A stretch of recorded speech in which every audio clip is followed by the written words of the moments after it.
Un arrêt de la Cour d'appel de Paris du 9 mai 2025 vient rappeler qu'un commissaire aux comptes fautif n'engage pas nécessairement sa responsabilité civile.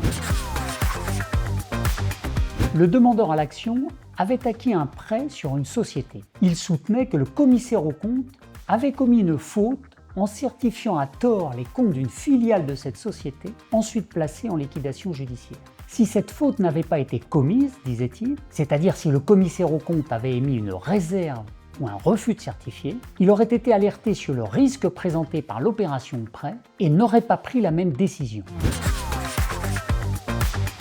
Une précédente décision de la Cour d'appel, rendue dans la même affaire, avait jugé que le commissaire aux comptes avait certifié à tort les comptes inexacts de la filiale en raison de la comptabilisation erronée d'un produit à recevoir. Mais cette faute ne suffit pas à engager la responsabilité du commissaire aux comptes, car le demandeur doit encore rapporter la preuve d'un lien de causalité avec le préjudice.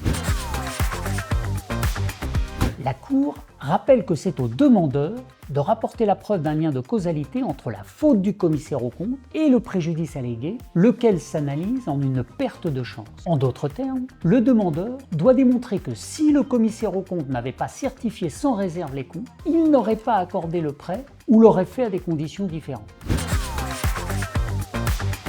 La Cour d'appel constate qu'avant d'investir, le demandeur avait eu accès à la liasse fiscale de la société, mais pas au compte certifié par le commissaire aux comptes. Le demandeur ne démontre donc pas que le rapport de certification a eu une incidence sur sa décision d'investir et qu'en l'absence de certification des comptes, il aurait agi différemment. L'application des principes qui gouvernent la responsabilité civile conduit ainsi à débouter le demandeur de toutes ses prétentions.